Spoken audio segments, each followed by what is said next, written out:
Et à ce moment-là, on se trouve dans la situation suivante. Tous ces Espagnols qui vivent là, il y a plusieurs dizaines de milliers d'Espagnols, peut-être 40 000 Espagnols dans la région toulousaine, n'avaient qu'un seul rêve, c'est de revenir en Espagne, bien entendu.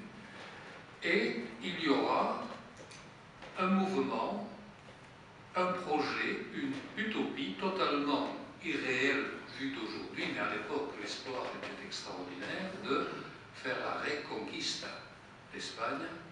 Et donc, à ce moment-là, des militaires s'organisent, en particulier sous la direction d'un chef d'état-major qui s'appelait Vicente López Tovar, à Toulouse. S'élabore un véritable projet de reconquista d'Espagne avec le projet suivant sur le plan militaire. 2 pénétrations simultanées à travers les Pyrénées sur le territoire espagnol.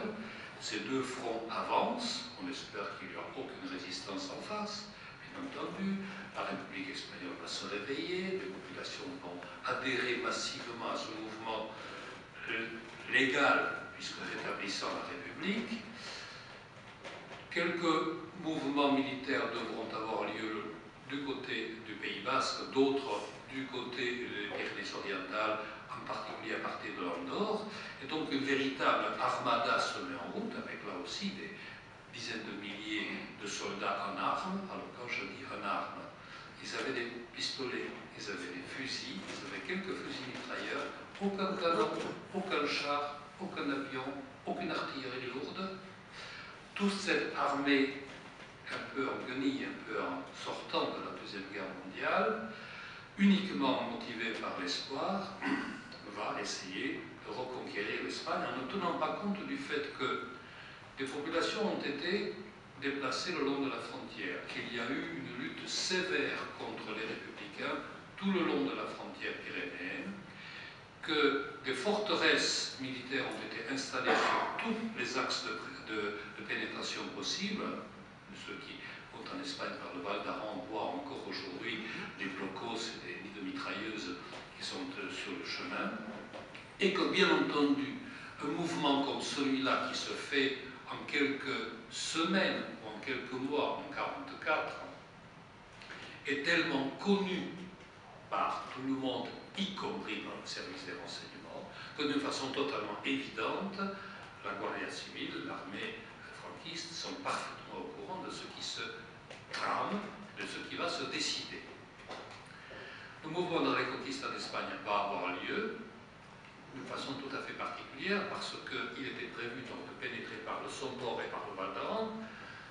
J'ai pu avoir le témoignage de quelqu'un qui était dans la région du Somport, qui avait dit « Nous, on ne peut pas y aller, c'est pas possible qu'on y aille, on nous attend de l'autre côté avec des mitrailleuses installées dans des casemates, avec la balle engagée dans le canon.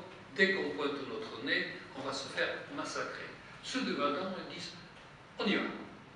Et ils y vont. Ils y vont jusqu'à Vieille, pas plus loin. Pas plus loin. Hein? Pardon? Ils vont jusqu'à Vieille, les batailles vont avoir lieu autour de Vieille, où bien entendu l'armée franquiste va les recevoir. Il va y avoir des batailles, il va y avoir des blessés, des malades, des morts, il va y avoir des dizaines de morts.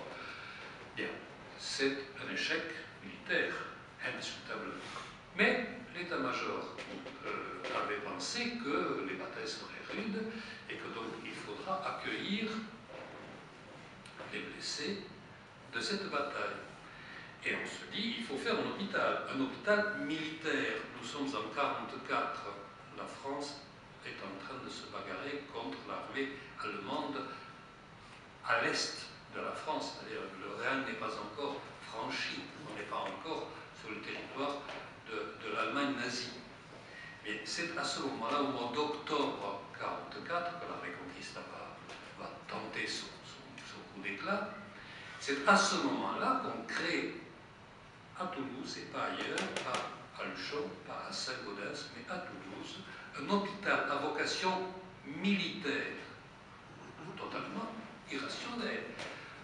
Une armée qui n'existe pas, qui est l'armée des républicains espagnols, crée un hôpital militaire sur le territoire de la France qui n'est pas en guerre avec l'Espagne.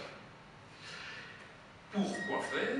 Pour accueillir les blessés d'un front qui n'existe pas, et que personne n'accepte d'ouvrir de façon évidente, parce que quand les républicains vont aller au Val d'Aran, ils espèrent que peut-être des fois il y aura de l'aide venant d'ailleurs, de la France peut-être, mais aussi parce que les Anglais pourraient les aider à cause de Churchill qui pouvait être en opposition avec François à ce moment-là.